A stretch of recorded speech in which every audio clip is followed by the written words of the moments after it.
Any normal man must nourish his body by means of food put into it through the mouth.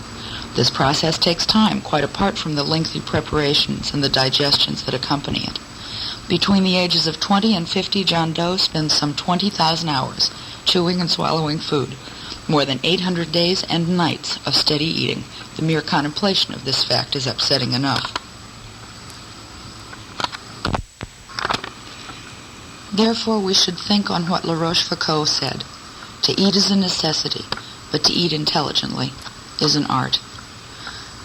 So few of us do. We sink too easily into stupid and overfed sensuality, our bodies thickening even more quickly than our minds. We sharpen one sense at the cost of losing many others. But we must grow old, and we must eat. It seems far from unreasonable, once these facts are accepted, for a man to set himself the pleasant task of educating his palate. Talleyrand said that two things are essential in life: to give good dinners and to keep on fair terms with women. As the years pass and fires cool, it can become unimportant to stay always on fair terms, either with women or one's fellows. But a wide and sensitive appreciation of fine flavors can still abide with us to warm our hearts. Now I am going to write a book, and it will be about eating, and about what to eat, and about people who eat. I serve it forth. Excerpts, both short and long, from The Art of Eating by M.F.K. Fisher. Dining partners, regardless of gender, social standing, or the years they've lived, should be chosen for their ability to eat and drink, with the right mixture of abandon and restraint. They should enjoy food and look upon its preparation and its degustation as one of the human arts. They should relish the accompanying drinks, whether they be ale from the bottle on a hillside or the ripe bouquet of a Chambertin 1919 in a great crystal globe on finest damask. And above all, friends should possess the rare gift of sitting. They should be able, no, eager, to sit for hours, 3, 4, 6, over a meal of soup and wine and cheese, as well as one of 20 fabulous courses. Then, with good friends of such attributes, and good food on the board, and good wine in the pitcher, we may well ask, when shall we live, if not now? I began to understand about food the summer I was 19 and took a train trip from Los Angeles to Chicago with my Uncle Evans. I learned for the first time that a menu is not something to be looked at with hasty and often completely phony nonchalance. I must have been a trial or at least a bore on that trip.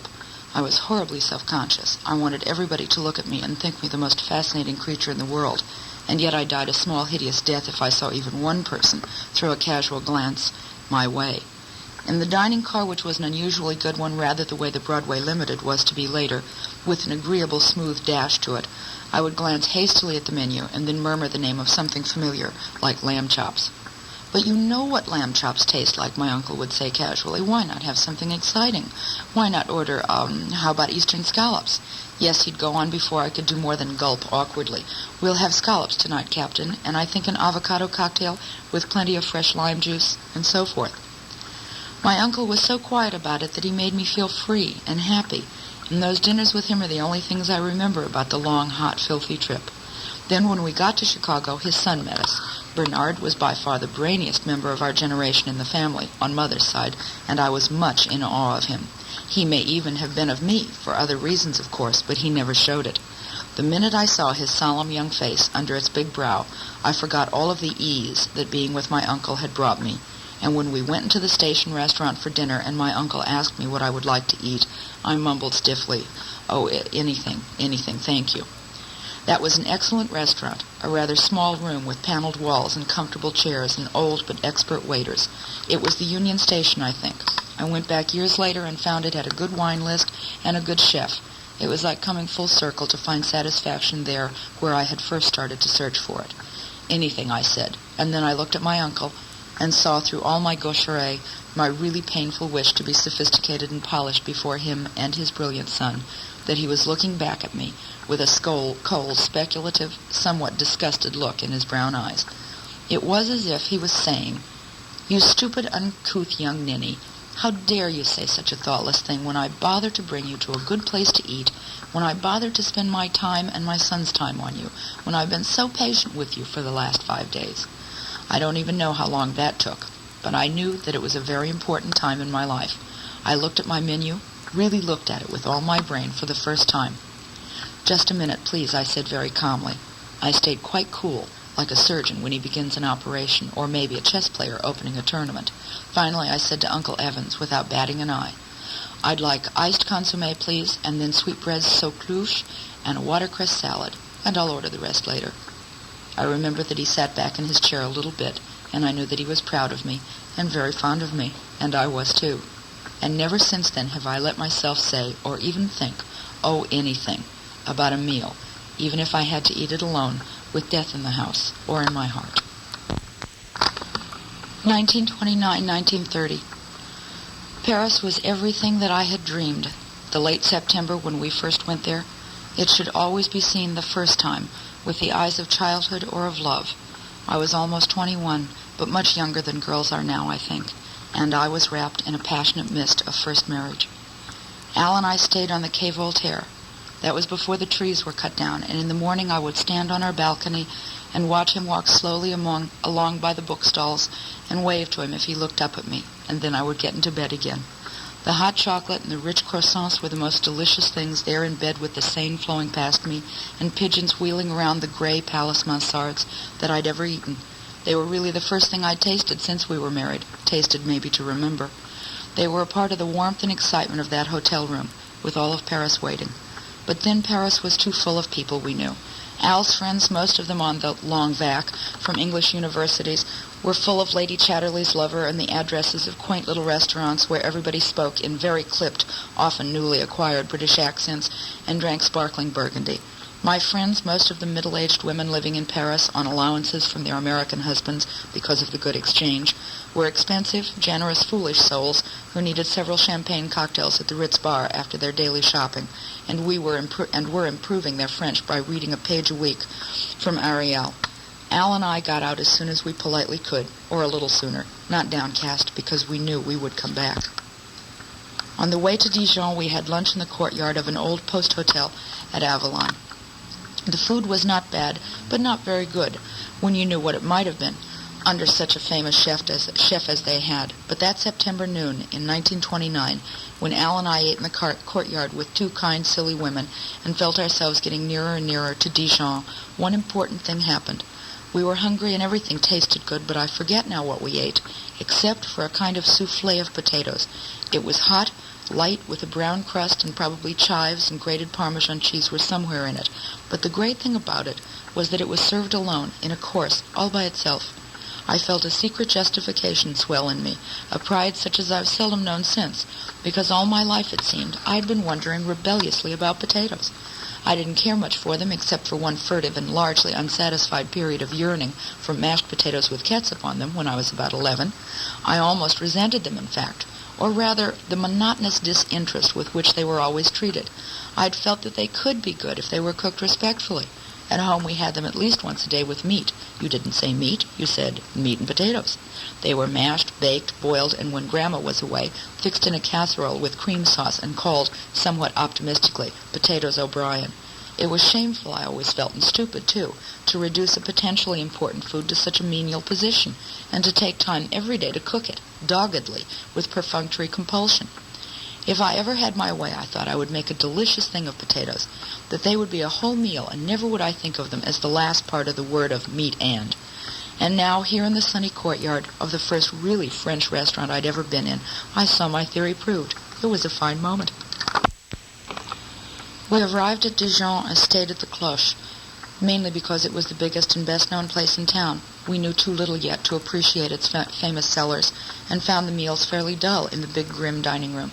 Later we learned that once a year in November, it recaptured for those days all of its old glitter. Then it was full of gourmets from every corner of France, and famous chefs twirled saucepans in its kitchens, and wine buyers drank Chambertins and Cortons and Romanée Contis by the cowful.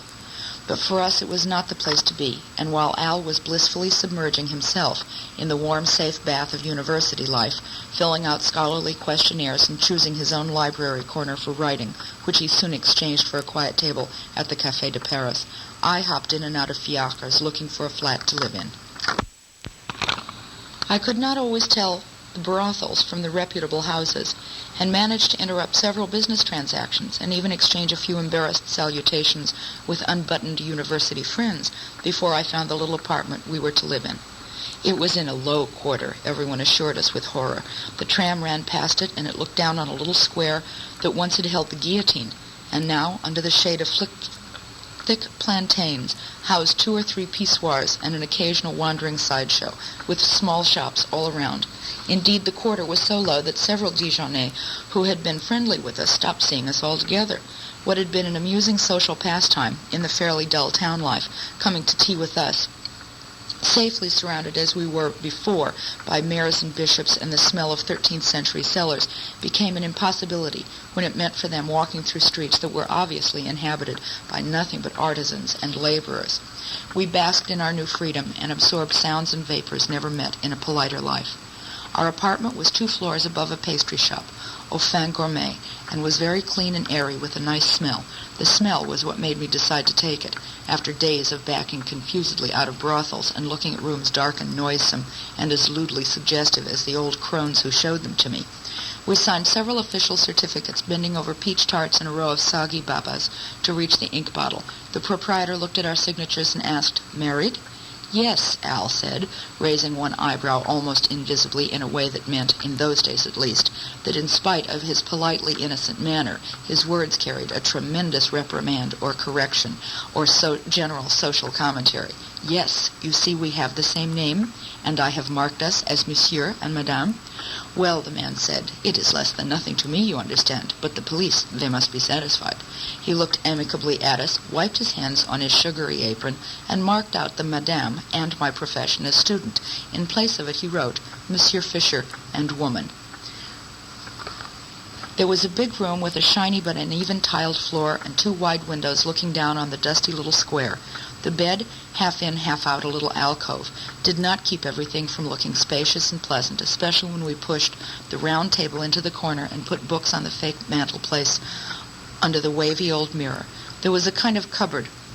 We got some candles for it and turned one of our trunk tops into a washstand, and it was very matter-of-fact in spite of its melodramatic name, Le Chambre Noire. Outside our front door on the little landing was a tiny faucet where we got water for washing and cooking. It was a chore to carry it, and even more of one to empty the pail from the black chamber, and the dishwater, and what I washed the vegetables in, but it was something so new that I didn't mind it much at the time. There was a fountain in the square, of course, and I soon learned to take my lettuces and such down there and let the spout run over them like the other women did in the quarter. The kitchen was astonishing to me because I'd never lived in a place like New York, where people cook on stoves hidden in their bureau drawers, or so I'd heard. It was perhaps 5 feet long, perhaps 3 wide, and I had to keep the door open into the other room where I stood at the 2-burner gas plate. There was a little tin oven, the kind to be set on top of a stove, and a kind of box with 2 shelves in it for storage, and we used it instead of a table. And there was the window, one whole wall, which opened wide and looked down into the green, odorous square, and out over the twisted chimney pots to the skies of the Côte d'Or.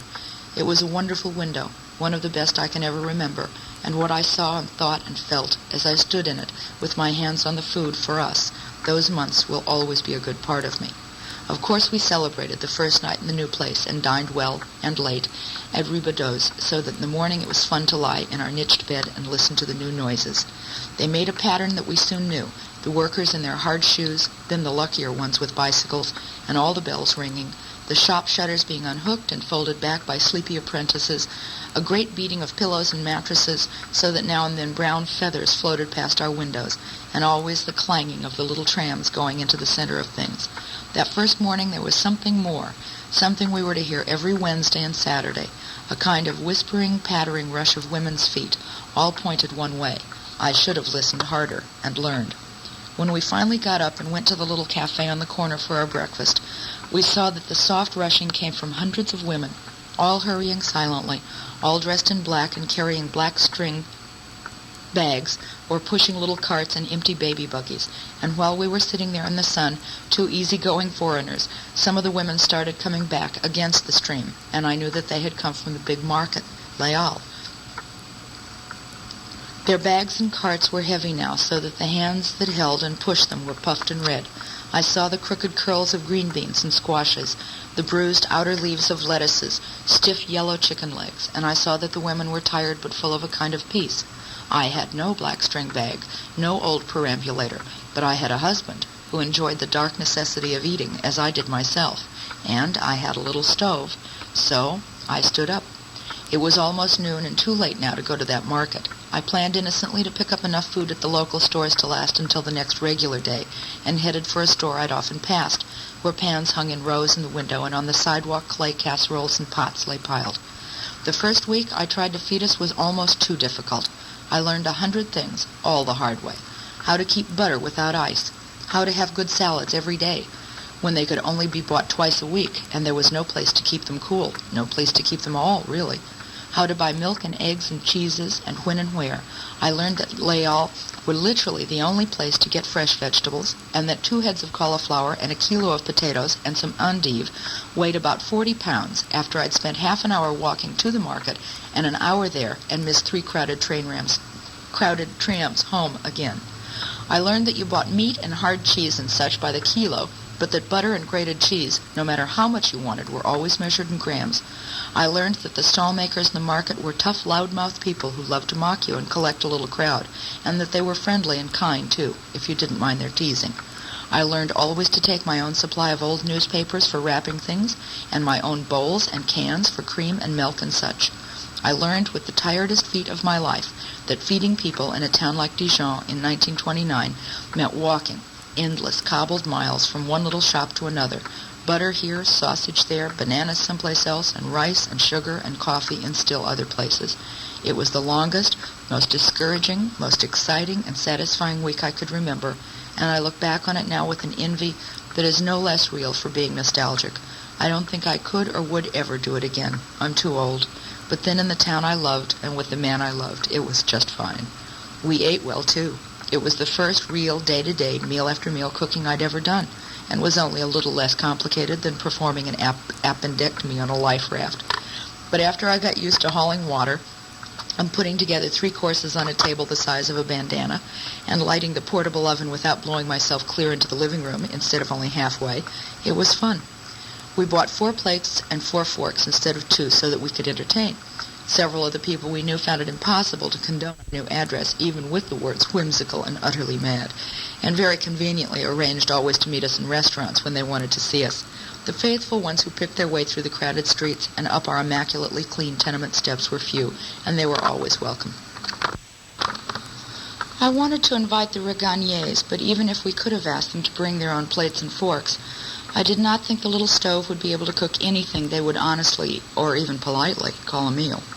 And by then I was beginning to have theories about what and how I would serve in my home. I was beginning to believe, timidly I admit, that no matter how much I respected my friends' gastronomic prejudices, I had at least an equal right to indulge my meal of 5, 6, 8 courses just because the guests who are to eat it have always been used to that many. Let them try eating 2 or 3 things, I said, so plentiful and so interesting and so well cooked that they'll be satisfied, and if they aren't satisfied, let them stay away from our table and our leisurely, comfortable friendship at that table. I talked like that, and it worried Al a little because he'd been raised in a minister's family and taught that the most courteous way to treat guests was to make them feel as if they were in their own homes.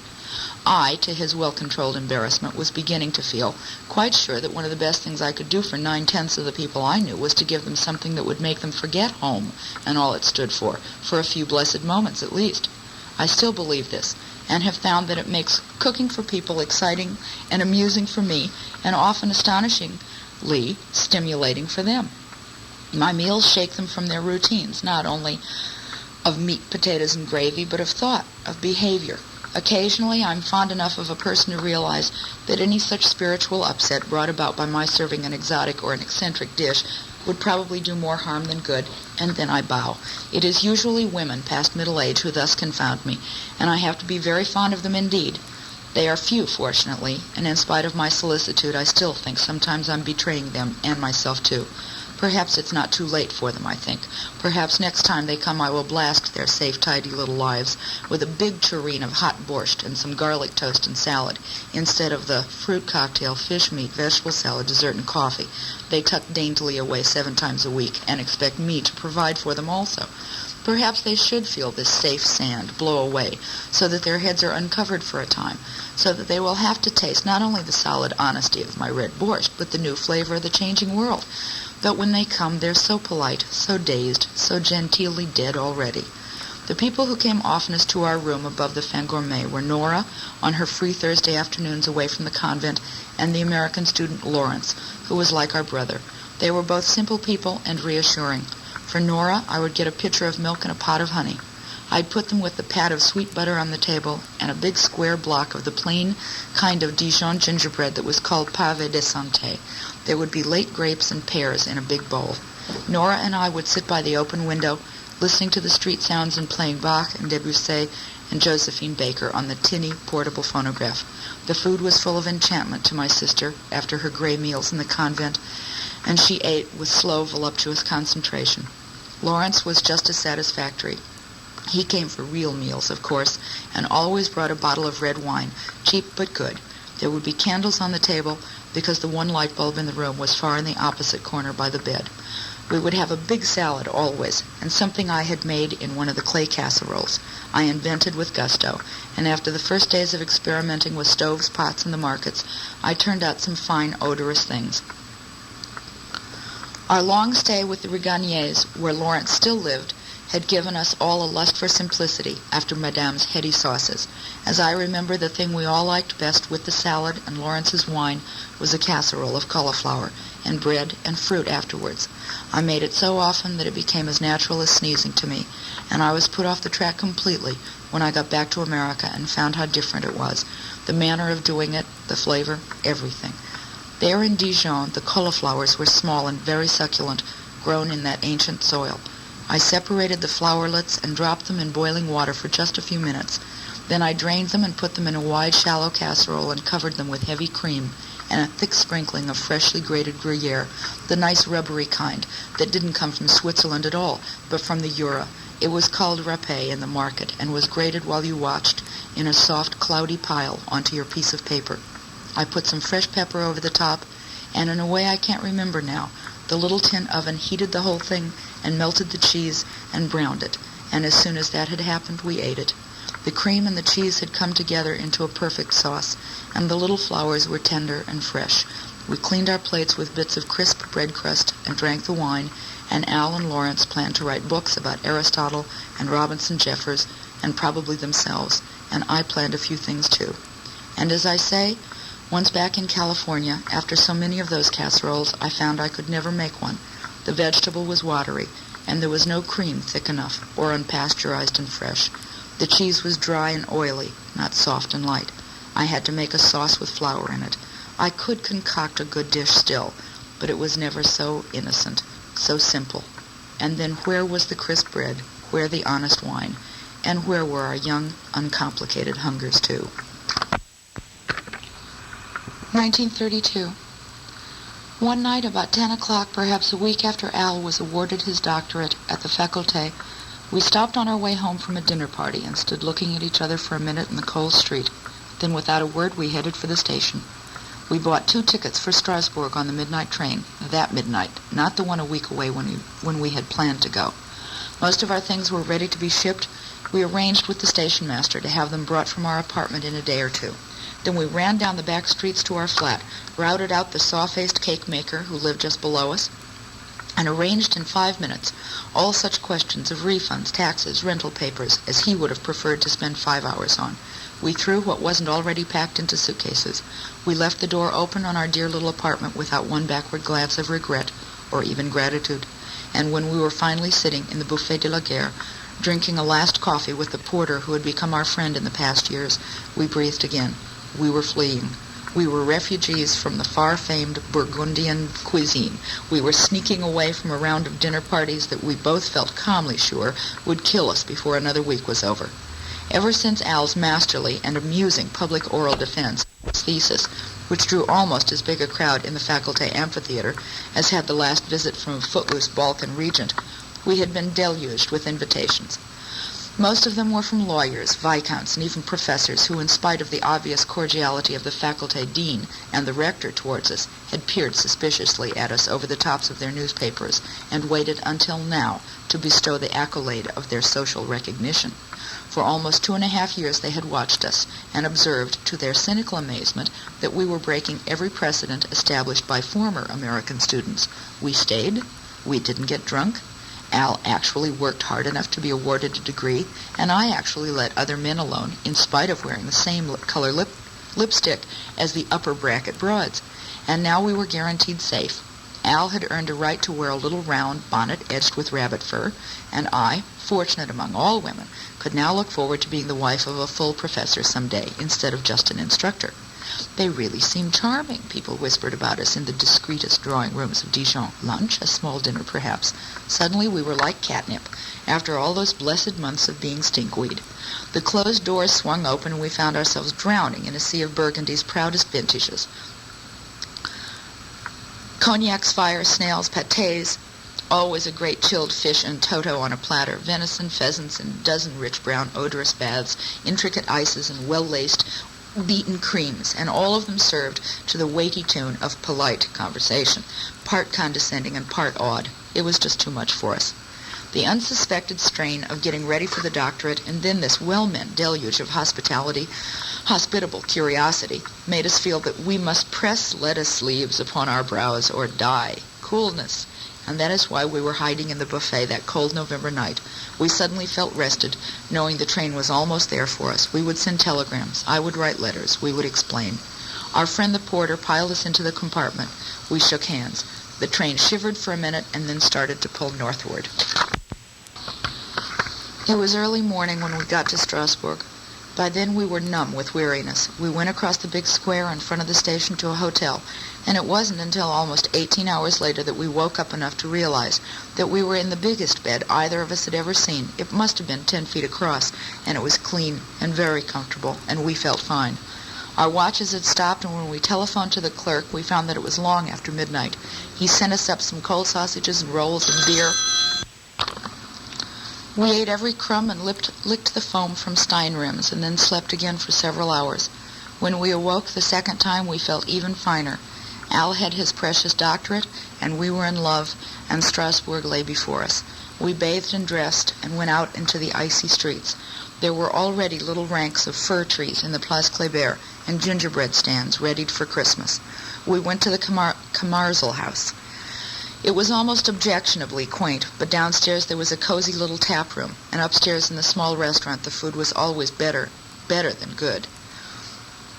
We sat in big soft leather chairs, and on the dark table was a bowl of the first potato chips I ever saw in Europe, not the uniformly thin, uniformly golden ones that come out of wax bags here at home, but light and dark, thick and paper thin, fried in real butter and then salted casually with the gros sel served in the country with the pot-au-feu. They were so good that I ate them with the kind of slow, sensuous concentration that pregnant women are supposed to feel for chocolate cake at 3 a.m. I suppose I should be ashamed to admit that I drank 2 or maybe 3 glasses of red port in the same strange, private orgy of enjoyment. It seems impossible, but the fact remains that it was one of the keenest gastronomic moments of my life. 1936 to 1939. In Paquis, the French dictionary says, is a grazing ground or a pasture.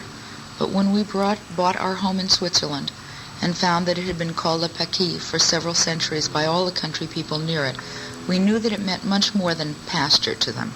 The word had a tenderness to it, like the diminutive given to a child or a pretty girl, like the difference between the words lambkin and lamb.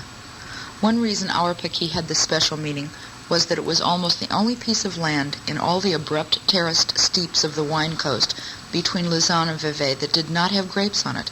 Instead, it was a sloping green meadow held high in the air above Lac Le Mans by stone walls. A brook ran through it under pollarded willows, and old trees of pears and plums and apples bent away from the pushings of the lake winds. The ancient soil was covered with a dazzling coat always, low and filled with violets and primulas and crocuses in the spring, waist-high with such flowers in summer as I have only seen like shadows in real gardens. They would be delicate in the beginning of the year, blue hepaticas along the icy brook, and all the tender yellow things. And then as the summer came and the time for harvesting, the colors grew more intense, more violent, until finally the wild asters bloomed, the flowers that meant all the village girls must go into the vineyards again to cut the grapes. 3 times every summer the man across the road reaped our hay, while we could not bear to look, and then in a week or so the flowers were back again, pushing and growing and covering all the short grass with a new loveliness, while the fruits ripened and the little brook ran busily. There was a fountain, too, near the road by the stone house. It had been there for longer than even the federal maps showed, and people walking up the long pull from lake level knew it as well as they knew their mothers, and stopped always to drink and rest their backs from the pointed woven baskets they wore. Even after we came and planted more trees and added rooms to the house, they continued to stop at the fountain, and that made us feel better than almost anything else. And all those things, the fresh spouting water, the little brook under the willows, the old rich bending trees, the grass so full of life there on the terraced wine slopes, laced by 1,000 tiny vineyards, they were why, when the peasants said le paquet, they meant the dear little meadow, or the sweet, cool resting place, or something like that, but much more so. We started a garden before the ground thawed, while the Italian masons burned their fingers on the cold stones for the new part of our house.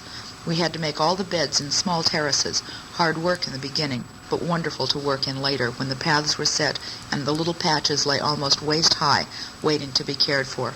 As soon as we could, we planted, while we kept on building walls and cultivating the rich loam, and by the time my father and mother came to see us at our apartment down on the market square in Vevey, because the house was not yet ready, the peas were ripe and the evenings were softly warm.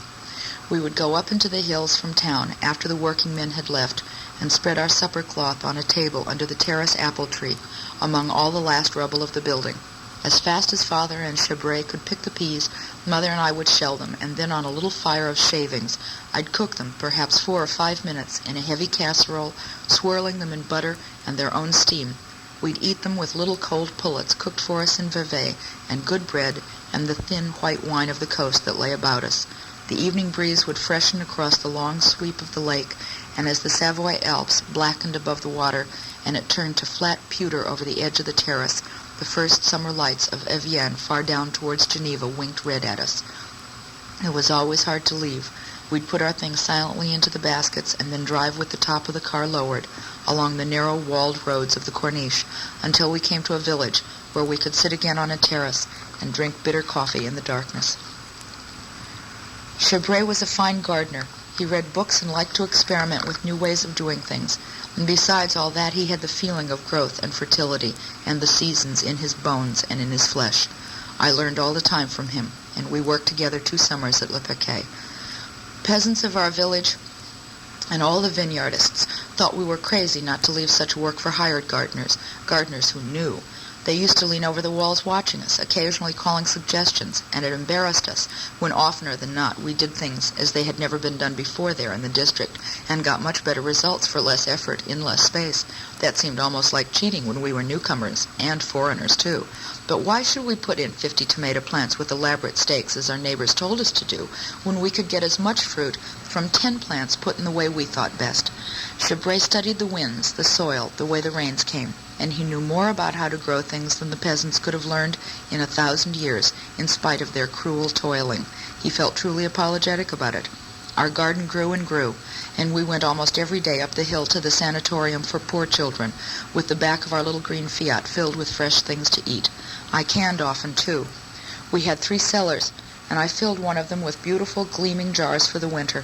It was simple enough to do it in little bits instead of in great harried rushes, as my grandmother used to.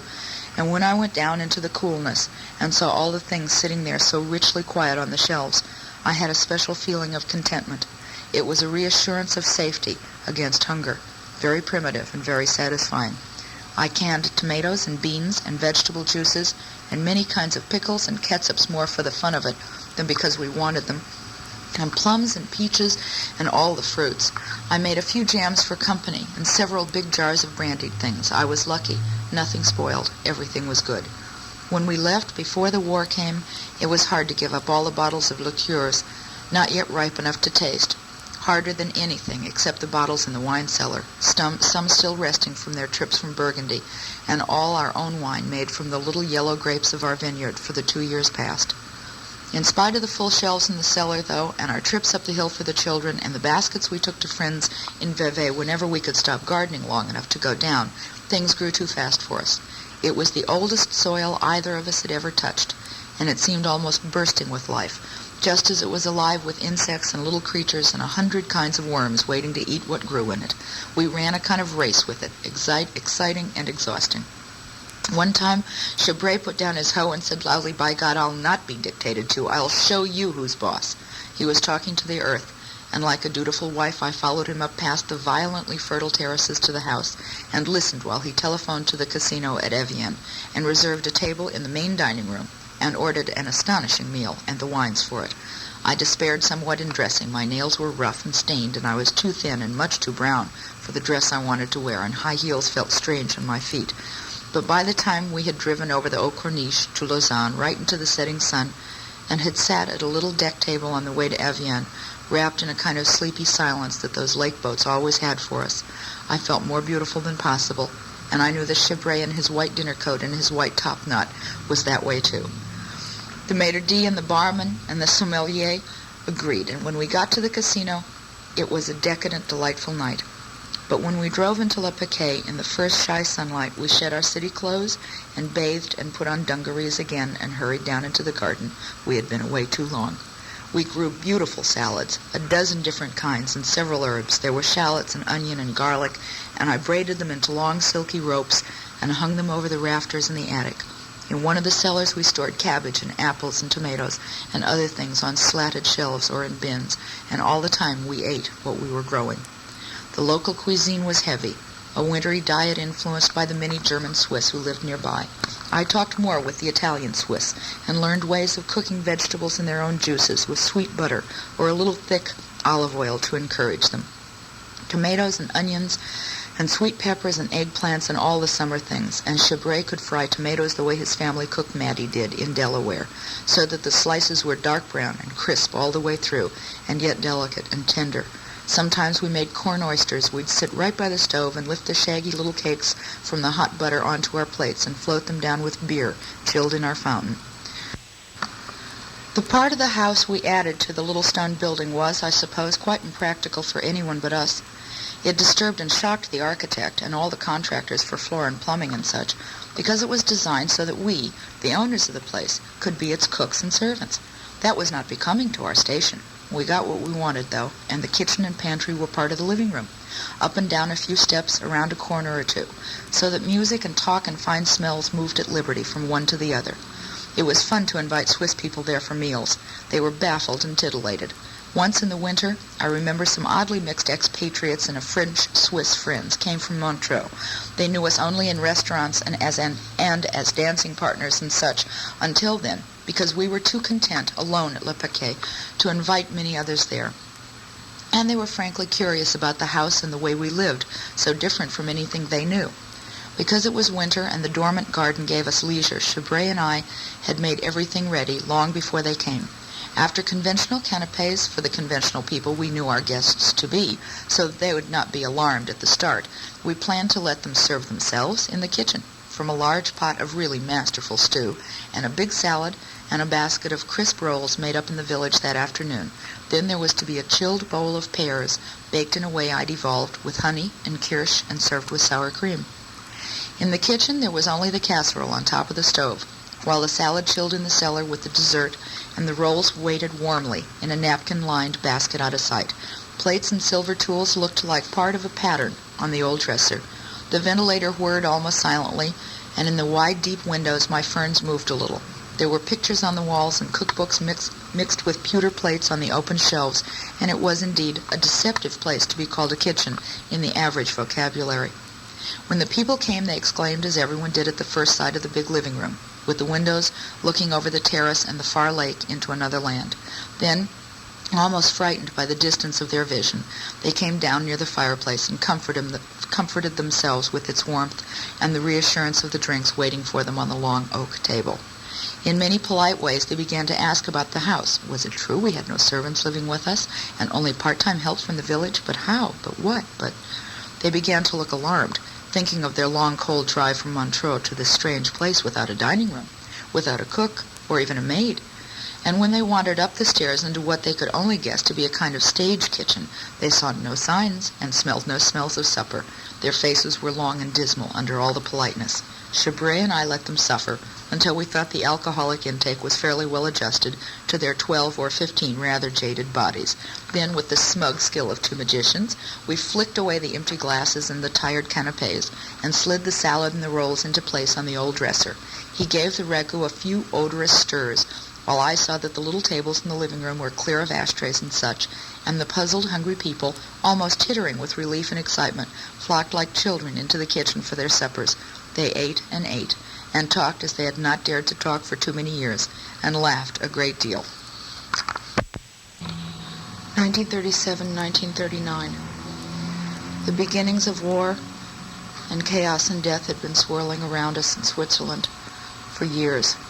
I saw it most closely, most vividly, on the sea voyages I took back and forth from the continent to America. I went back alone to America to tell my family I was going to get a divorce from Al. Chabray said, "Why not write it?" I had no answer. I felt I must do it myself, a kind of castigation for hurting good people. The first 3 days aboard the large Dutch ship were rough, but not enough to make me feel as I did. I was prostrated, not seasick the way stewardesses wanted me to be, but flattened, boneless, with despair at having gone away from Chabray. It was the strongest physical reaction I'd ever felt in my life, and I was frightened and dazed. It was a bitter period. Something inside me, stronger than my stubbornness, was punishing me for leaving Chabray, when there was to be so little time for us left together. When I finally got up and looked at the rest of the ship and at the people on it, I found myself plunged into an atmosphere so much more tortured than my own, that it was more sickening than my private woe could possibly have been. Almost everyone aboard was fleeing. There were a few Dutch-American businessmen, a few stiff racial snobs who ate and sat and gambled apart, and the rest were Jews. Most of them had gone from Austria to Holland. Then, as things grew steadily worse, they'd finally managed to leave Holland for America. They were doctors, many of them, wondering how they could pass state examinations after 30 or 40 years of practicing and cruel months of stagnation in labor camps. In first class, they walked quietly up and down with little dictionaries or stood, not speaking to anyone, watching the swift gray waters. There were a few who talked with me. One was a short, tired old man who shyly drank beer with me and asked about Texas, where he had a grandniece who might possibly welcome him. I helped him with his dictionary words, and the day we docked, he said, "You must have children soon. Here is my address in Texas. I want to deliver them for you. Free for friendship, you know." The other was a lean, white-haired editor from Berlin. He had owned one of those slick reviews that after the last war made German photographic technique famous, especially pictures of nude young girls with long jade cigarette holders and apple blossoms trembling against spring skies. He prowled restlessly about the ship like a man in great pain, and occasionally he sat in the chair next to mine and talked very wittily in French about the reason for Hitler's new order in his country. In second class, the people were poorer and younger. They were less resigned, and their eyes, even while they played chess or deck tennis, were ferociously resentful. Most of them were doctors or lawyers, many with girls they had married in Holland. The blonde wives spoke quite freely and even calmly about their flights, but the dark, repressed men said very little and played games and smoked. They had cameras and fine medical tools, which they hoped to sell in America because they were allowed to bring no money with them, and like all the others, they must go to stay with unknown relatives. And in third class, the people were small, bent, furtive, true products of the pogrom and the ghetto. I knew that somewhere in them beauty and love and even hate still lived, but they were the victims, the true victims, malnourished for centuries into these silent, shivering little creatures. About 2 years later, Chabray and I came back to America again. We wanted to be on the Champlain because he had enjoyed it so often, but it was retired. The De Grasse was a sister ship, I think. There were only 20 passengers, and I was the only woman. I don't know how we ever got to New York. By this time, Chabray was dying, really, and in revolt at the whole cruel web of clinics and specialists and injections and rays we had run away from in Europe, as if we knew that nothing could be worse than what was happening there to us. We were without nurses for the first time in months. It was a very rough crossing, and I still wake up shaking sometimes to remember how I prepared hypodermics between rolls of the ship. We were bolstered by the wine of freedom, really, and I don't think anything could have daunted us truly. We went to meals whenever the motion permitted, and Chibray would invent dances down the empty corridors on his one leg and the crutches, so that when we went into the dining room, we were always laughing wildly. The captain sent me flowers once or twice because he knew Chibray was so ill, and after I thanked him for having caviar at his dinner, he presented me with a large tin of it when we left the ship. He was always polite and impersonal, but the note with the caviar said, "Pain cannot touch the loving-hearted."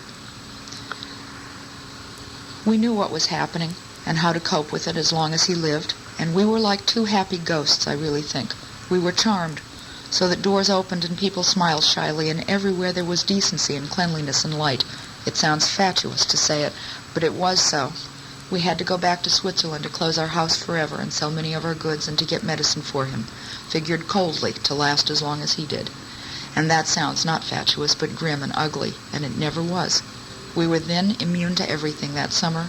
Everything that could hurt us couldn't hurt us. We went to France and back again on the Normandy, both times in the same beautiful room, which was in first class but right next to the door into second.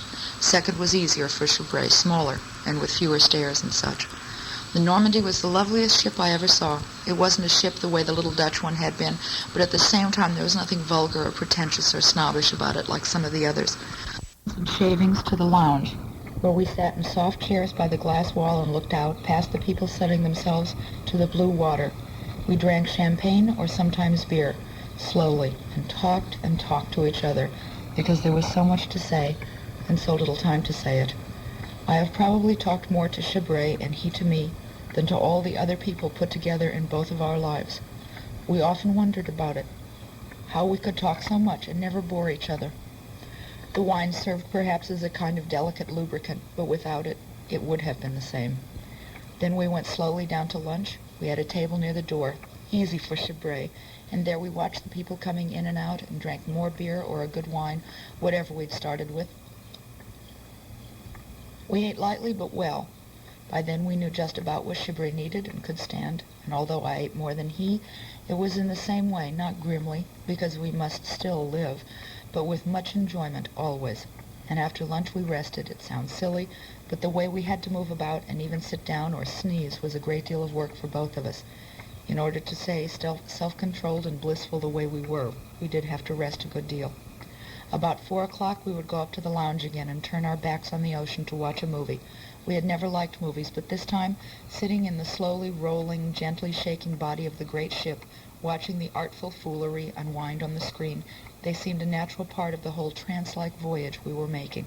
We sat in great soft chaise lounges with little tables beside us on a kind of private balcony, and for the first time in my life I drank Pernod. If there was one film, we drank each one in small sips until the end, and if there were 2 films, we drank each 2. I cannot imagine drinking them any place else, but then they were perfect, in a quiet, comforting way, and very clean to the throat.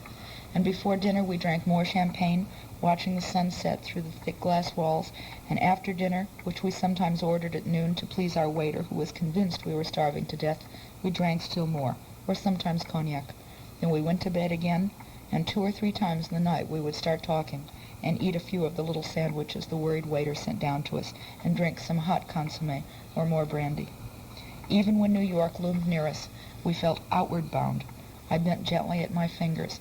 I seemed beautiful, witty, truly loved, the most fortunate of all women, past the sea changes, and with all of her hungers fed.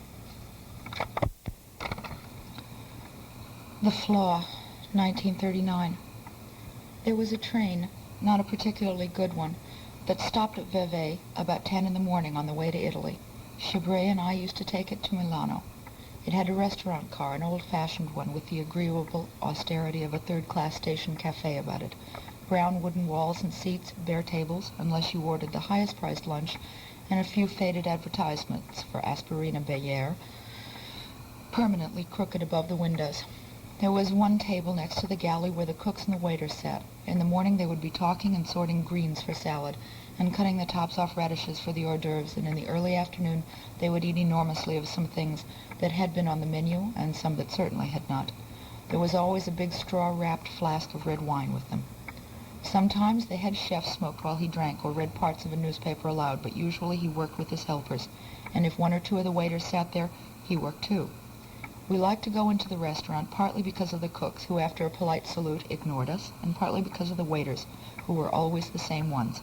Of course, it is impossible that they were on every train that went to Milano through Vevey at 10 in the morning, but they were on that train every time we took it, so that very soon they knew us and laughed, and even patted Chebray's shoulder delightedly when we appeared. We always went into their car a few minutes after we started, after we had been seen by the conductor and what few travelers there were on this unfashionable train. The restaurant would be empty at that hour, of course, except for the table of amiably chattering cooks. We would order a large bottle of Asti Spumante. That delighted the waiters, whether it was the young smooth one or the old sour withered one.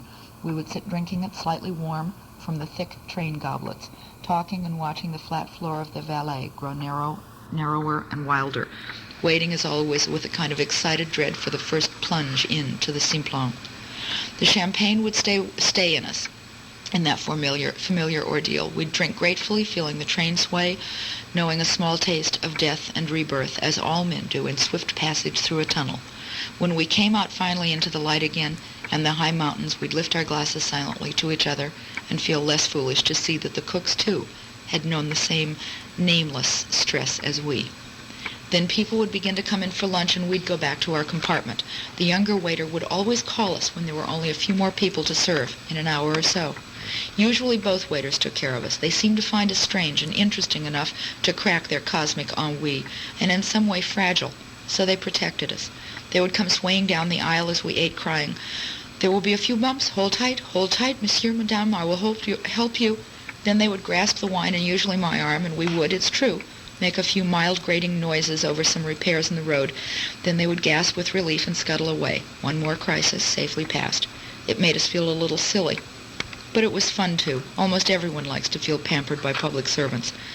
The young waiter with the smooth almond face was more given to the protective gestures, equally lavished on Chabray or me to avoid any misunderstandings.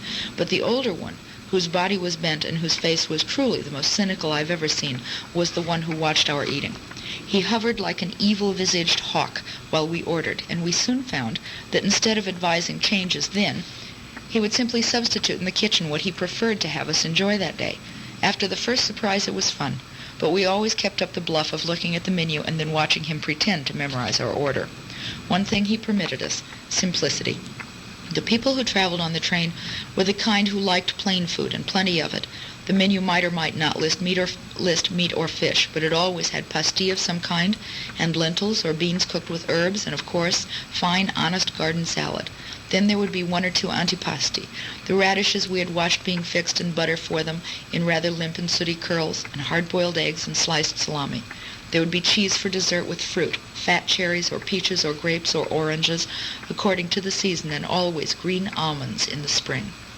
The people ate well, and even if they were very poor, and brought their own bread and wine into the restaurant, they ordered a plate of beans or a one-egg omelet with dignity, which was no rebuke to the comparative prodigality around them. The two waiters served them with nonchalant skill, and everyone seemed to agree that Chabray and I should be watched and fed and smiled at with extra care. Why are they like that? Why are they so good to us, all the people, we would ask each other. I knew reasons for him, and he knew some for me, but for the two of us it was probably because we had a sort of palpable trust in each other. Simple people are especially conscious of that. Sometimes it's called love or goodwill. Whatever it was in us, the result was mysterious and warming, and we felt it very strongly in places like the restaurant car to Milano, always, until the last time. And that was in the summer of 1939. We were two ghosts by then. Our lives as normal living humans had ended in the winter in Delaware with Chabray's illness. And when we got word that we should go back to our old home in Switzerland and save what we could before the war finally started, we went not so much for salvage, because possessions had no meaning any more to us, but because we were helpless to do anything else. We returned to the life that had been so real, like fog or smoke caught in a current of air. We were very live ghosts and drank and ate and saw and felt and made love better than ever before, with an intensity that seemed to detach us utterly from real life. Everywhere there was a little of that feeling. The only difference was that we were safely dead, and all the other people that summer were laughing and singing and drinking wine in a kind of catalepsy, or like cancerous patients made happy with the magic combination of opiate before going to the operating theater.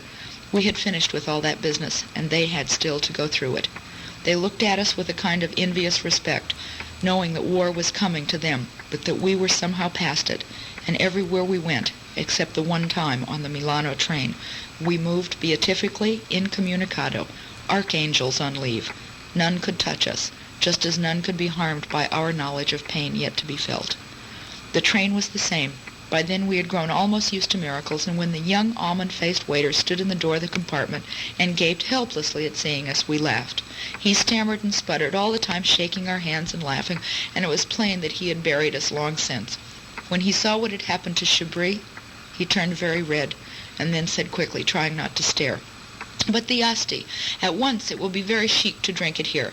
And before we could tell him how much we wanted to drink it in the old restaurant car and look once more at the faded aspirin signs and listen to the cooks, he was gone. It was necessary for him to disappear, and we were used by then to having people do impetuous things when they first saw us, ghosts come back so far, and the way we looked, and what had happened to Chabris. We sighed and laughed because even that was funny. It really was. The boy brought the champagne wrapped elegantly in a red check napkin for the first time. He was suave and mischievous again, and it was plain that he felt like something in a paper-bound novel, serving fair wine that way at 11 in the morning in a first-class compartment. He swayed with exaggerated grace to the rocking of the car, and he flicked soot from the little wall table like the head waiter at the Café de la Paix, at least. We saluted him with our first taste, hiding our regret at having to be gentry and drink where he thought it was chic. The wine was the same, warm and almost sickish, and we looked quietly at each other with delight. Here it was, one more miracle. But at Sion, before the tunnel, 3 Nazis got on, bulbous with knapsacks and a kind of sweaty health. We huddled against the windows, not invisible enough, and I wondered how we could ever get past all those strong, brown, hairy legs to the corridor. But there in the doorway, almost before the train started again, stood the little waiter. His face was impassive, but his eyes twinkled and yet were motherly. "Pardon, pardon," he muttered. "Bitte, bitte." And before we knew it, the German tourists were standing, trying to squeeze themselves small, and the boy was whisking us, expertly, nonchalantly, out of the compartment, down the rocking aisle, and into our familiar hard-brown seats in the restaurant. It was all the same, and we looked about us with a kind of wonder. The old waiter saw us from the end of the car. His face did not change, but he put down his glass of wine and came to our table.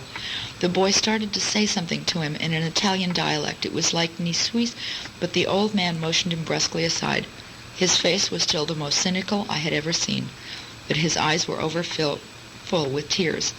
They ran slowly down his cheeks for a few minutes, into the evil old wrinkles, and he didn't wipe them away. He stood by the table, flicking his napkin and asking crankily if we had made a good trip, and if we planned to stay long in Milano. We answered the same way, things about traveling and the weather. We were not embarrassed any more than he was by his tears. Like all ghosts, I suppose we had grown used to seeing them in other people's eyes. And along with them, we saw almost always a kind of gratitude, as if people were thanking us maybe for coming back and for being so trustful together. We seemed to reassure them in a mysterious way. That summer, more than ever. While the old man was standing there talking with his own gruff eagerness about crops and storms, flicking the table, he had to step in behind my chair for a minute while 3 men walked quickly through the car. 2 were big, not in uniform, but with black shirts under their hot, mussy coats and stubble on their faces. The man between them was thin and much younger, and although they went single file and close together, we saw that he was handcuffed to each of them. Before that summer, such a thing would have shocked us unutterably, so that our faces would be paler and our eyes wider, but now we only looked up at the old waiter. He nodded, his own eyes got very hot and dried all the tears. "Political prisoner," he said, flicking the table, and his face was no more bitter than usual. "Escaped. They're bringing him back to Italy." Then the chef with the highest bonnet saw us and beamed and raised his glass, and the others turned around from their leafy table and saluted us too, and the door slammed behind the 3 dark men. We got through the tunnel that time without feeling our palms grow sticky. It was the only difference. The train was the same, the people were the same. We were past the pain and travail, and that was all. We were inviolate. We drank the rest of the asti, and as people began to come in to lunch, we made the signal to the suddenly active boy that we would be back later. Just then there were shouts and thuds and the sound of shattering glass. A kind of silence fell all about us, in spite of the steady rattle of the train. The old waiter ran down the car, not bumping a single table, and the door at the end closed sharply behind him. People looked strangely at one another. Gradually the air settled, as if the motors inside all the travelers had started to hum again, and the young waiter took orders for lunch. When he got to us, he said without looking at us in his bed French, "I suggest that Monsieur, Madame, attend a moment. The restaurant is not crowded today." As a suggestion, it had the icy command of a policeman or a guardian angel about it, and we sat meekly instead of leaving. There was no more champagne, but it did not really bother us. Finally, the old man came hurriedly back into the car. His face was furious, and he clutched his shoulder. The travelers stared at him, still chewing. He stopped for a minute by our table. He was panting, and his voice was low. He tried to jump through the window, he said, and we knew he was talking about the refugee. The bastards. They tore my coat. He flapped the ripped shoulder of his greasy old black jacket at us and went madly down to the galley, muttering and trembling. We stood up to go, and the smooth, almond-faced waiter again hurried towards us, swaying with the downhill rush of the train, under a big tray of hot vegetables. "I'm bringing Monsieur Madame's order at once," he called. We sat down obediently. We were being bullied, but it was obvious that he was trying to protect us, and it was kind of him. He brought us 2 glasses of a dark vermouth, and as he put them in front of us, he said, confiding, "A special bottle we carry for the chef, very appetizing. There is a little muss on the platform, Monsieur, Madame. It will be swept up when you have finished. Santé." As we lifted our glasses willy-nilly, he cleared his throat, and then he said in English, "Cheerio." He smiled at us encouragingly, like an over-attentive nurse, and went back to serving the other people. The vermouth was bitterer than any we'd ever tasted, almost like a Swiss gentian drink, but it tasted good after the insipid wine. When we went through to our compartment, there was indeed a neat pile of broken glass on the platform between the cars, and the window of the door that opened when the train stopped was only half filled. The top part of the pane was gone, and the edge of the rest curved like ice in a smooth, fine line, almost invisible. The Nazis leapt politely to attention when we got back to our compartment and subsided in a series of small waves of questions in English. Did smoke bother me? Did we mind the door open? Did we feel a draft? I forget the name of the town now where the train stops and the passport men come on. Is it Domodossola? How strange not to know. It's as if I've deliberately wiped from my mind a great many names. Some of them I thought would stay there forever, whether I wanted them to or not, like old telephone numbers that suddenly come between you and the sound of a new love's voice. I never thought to disremember this town, that man, such and such a river. Was it Domodossola? That day we were there a long time. There seemed more policemen than usual, but it was always that way in Italy. We got the questions of visas and money straightened out. That used to upset me, and I'd feel like a blushing diamond smuggler when the hard-eyed customs man would look at me. This time it was easy, so unimportant. I kept thinking it would be a good idea to walk back to the restaurant car while the train was quiet, but Chabray said no, we should wait for the boy to call us. Finally we started, very slowly. We went past a lot of road work. Men were building beds for new tracks with great blocks of gray stone, and the Germans looked at them with a grudging fascination, leaning over better to see and exclaiming softly. We were glad when the young waiter came to the door. "Your table is ready, Monsieur, Madame," he announced loftily, and the men stood up hastily to let us out. When we got to the end of the car, the boy turned back. Take care, please," he said to Chabray. There is a little humidity on the platform." And the place was soaking wet right enough. The curved piece of glass was still in the window, but it and the walls and the floor were literally dripping with water, and we didn't know why. We went carefully through it and into the almost empty restaurant. The boy brought us some good wine, a fairly expensive red Chianti we always drank on that train, and we began to eat bread and salami. I remember there were some of those big white beans, the kind that Italians peel and eat with salt when they're fresh and tender in the early summer. They tasted delicious, so fresh and cold. It was good to be eating and drinking there on that train, free forever from the troubles of life, surrounded with a kind of insulation of love. The old waiter came through the car. He was going to pass our table without looking, and Chibray spoke to him. "Stop a moment," he said. "Your coat. How is it?" The man turned without answering so that we could see the neat stitches that held his sleeve in place. I said something banal about the sewing, how good it was, and Chibray asked quietly, "The man, the prisoner, did he get away?"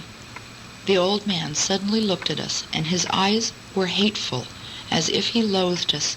He said something foul, and then spat. "It's none of my business." He hurried away.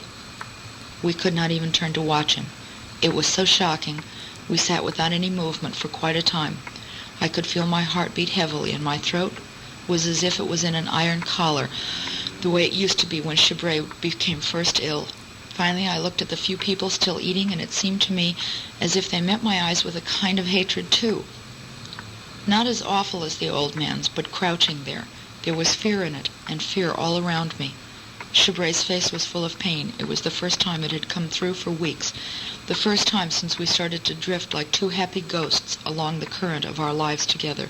The iron collar tightened to see it there. I tried to drink some wine, but I couldn't swallow more than once. The young waiter hurried past us without looking, and Chibray stopped him firmly. "Please," he said, "what is wrong? What has happened?" The boy looked impassively at us, and for a minute I thought he was going to be rude, and then he whispered, still protecting us, "Eat, monsieur, madame, I will tell you in a minute." And he hurried off to the galley, bending supplely under the last great tray of emptied plates. "Yes, you'd better eat something," Chibray said. "You've drunk rather a lot." He picked up his fork, and I did too. When we were the only ones left in the car, the boy came back. He stood leaning against the table across the aisle, still swaying with the motion of the train, but now as if he were terribly tired, and he talked to us so softly that we could hardly hear him. There was no friendliness in his voice, but there was not hatred. He said that when the train had stopped at Domodossola, or wherever the border was, the political prisoner was being taken off, and suddenly he laughed and pressed his throat down on the edge of the broken window pane. The old waiter saw it. "That was probably the plan in the first place," the boy said. "The poor bastard was chained to the cops. There was no escaping. It was a good job," he said. "The border police helped clean up the platform. That was why the train stopped so long." "We're making up time now, all right," the boy said, looking admiringly at the rocky valleys flash past us. "The old man keeps fussing about his coat. Oh, well." By the time we got to Milano, everything was almost all right again. But for a few minutes, of course, the shell had completely cracked. The world had seeped in. We were not two ghosts, safe in our own immunity from the pain of living. Chibray was a man with one leg gone, the other leg and two arms soon to go. A racked man with snowy hair and eyes large with suffering. And I was a woman condemned, plucked at by demons, watching her own true love die much too slowly. There in the train, hurrying across the ripe fields, feeling the tranced waiting of the people everywhere, we knew for a few minutes that we had not escaped. We knew that no knife of glass, no distillate of hatred, could keep the pain of the war outside. I felt illimitably old there in the train, knowing that escape was not peace, ever. N is for nautical, and inevitably for nostalgia in my own alphabet. Dinners aboard ship have a special poignancy for me, partly because I have not sailed anywhere since I went with the Normandy on her last fateful crossing, but mostly because I have always been in love at sea, so that each bite I took was savored with an intensity peculiar to the moment. I think I am not alone in this particular juxtaposition of two words for N.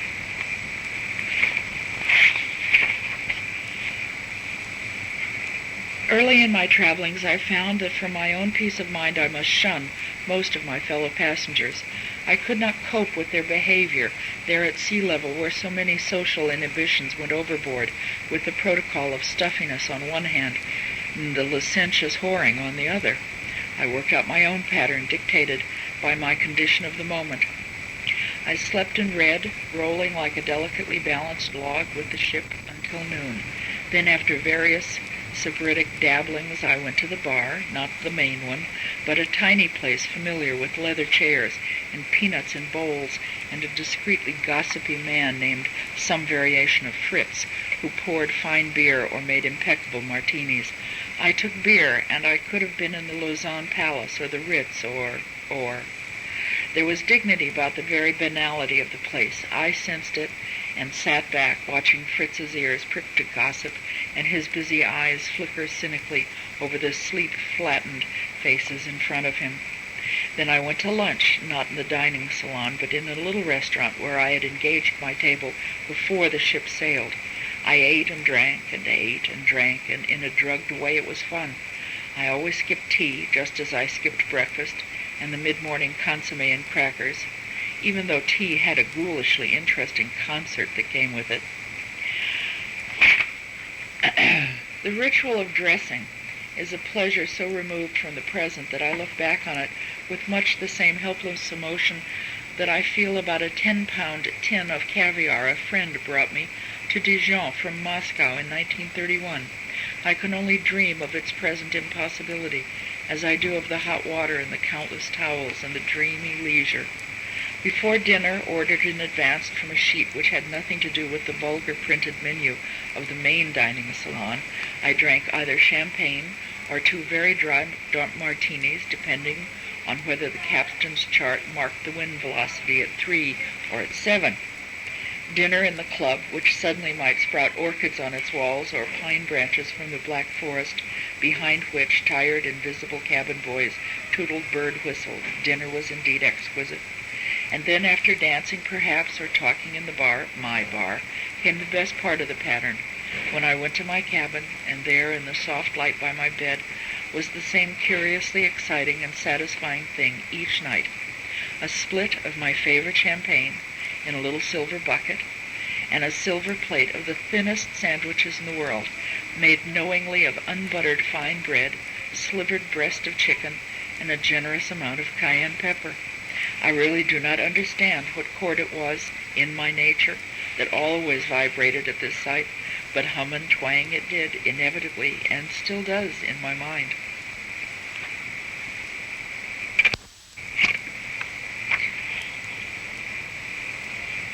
Once, while on a walking trip, I discussed with great intensity the subject of the perfect dinner. I feel now that gastronomical perfection can be reached in these combinations: one person dining alone, usually upon a couch or a hillside; two people of no matter what sex or age dining in a good restaurant; six people of no matter what sex or age dining in a good home. The six should be capable of decent social behavior, that is, no two of them should be so much in love as to bore the others, nor at the opposite extremes should they be carrying on any sexual or professional feud which could put poison on the plates all must eat from. All six should be congenial in their vocabularies, that is, they should be able to converse in one or more commonly understood languages, and the words they use should be neither too simple nor too elaborate for comprehension. As for social hurdles, they should not exist.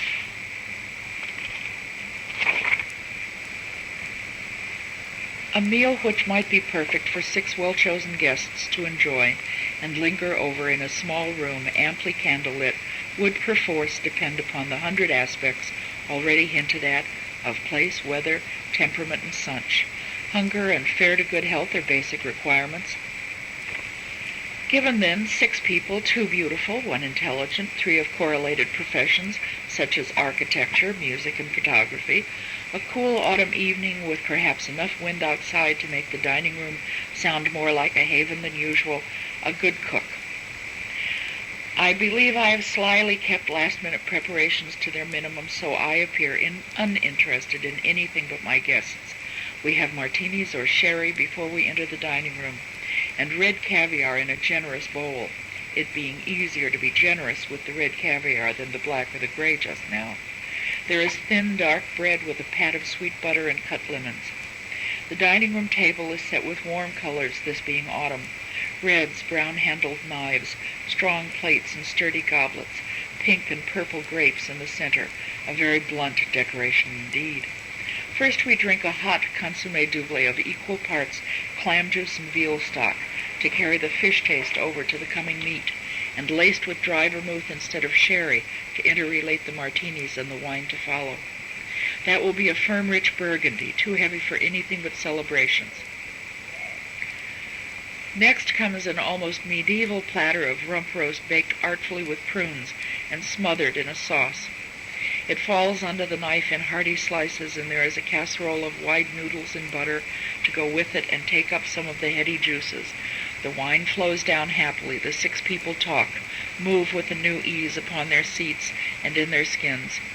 Then there is a large but bland green salad made with the minimum of good wine vinegar so as to leave unassaulted the strong tannic impact of the wine, and gently toasted sourdough bread, which stays on the table for the next course of a hand account of cheeses on the board: buttery gorgonzola, camembert, impeccable Gruyères, cheddar with a bite and a crumbling to it, and double cream, as soothing as a baby's fingertip. The wine improves, especially in the 3rd bottle. The candles begin to flicker. There is bitter black coffee sitting carelessly beside the last bits of cheese, the last freckled crumbs of bread upon the cloth. There is above all a kind of easiness, which at this point in my life, both social and private, I find more valuable than rubies, for too often now the world's woes press in like a tumorous growth upon our hearts, like a relentless balloon upon our tables, like a sword upon our beds. If in the alchemy of hospitality some such ease as I have told of may be attained, it is to our general good and devoutly to be wished for. And while better, wider-traveled wines and rarer viands might be substituted for my menu based on local possibilities and my own purse, no happier result could follow, to my way of thinking. Perhaps the most limited and at the same time most intricate form of the perfect dinner is the kind eaten by one person. Then food takes strange forms, and so indeed does the position it is eaten in. I figure that the peace and requisite relaxation of sitting by myself in front of a little fire or in a shadowy patio in summer are worth the effort they take occasionally. They are, in a way, a kind of retreat. I balance my day to their accomplishment. I arrange them as if I were sending a posy to Jenny Lind, with all the proper bows to protocol. Finally, I am there alone upon a chaise lounge or a tuffet. I have, according to the season, my meat and proper meat. In the winter, if I am indeed alone, I drink some good vermouth, which seems increasingly hard to come by, and eat a little thinly sliced smoked salmon. And then a completely personal and capricious concoction, shrimp or lobster tail or chicken in a thin, artful sauce, very subtle indeed, the kind I like to pretend would be loathed by anyone but me. I eat it with a spoon and a fork. I have a piece of good toast at hand, but hardly touch it, and I sip from a large, lone Swedish goblet, all its mates being long since shattered, a half bottle of well-chilled, fairly dry white wine. There is something delicately willful and decadent about drinking all alone, no matter how small the bottle. And then, after one look at the little dessert I have painstakingly made for myself sometime earlier that day, I close the refrigerator door firmly upon it and go to bed, bolstered by books to be read and 100 unattended dreams to be dreamed.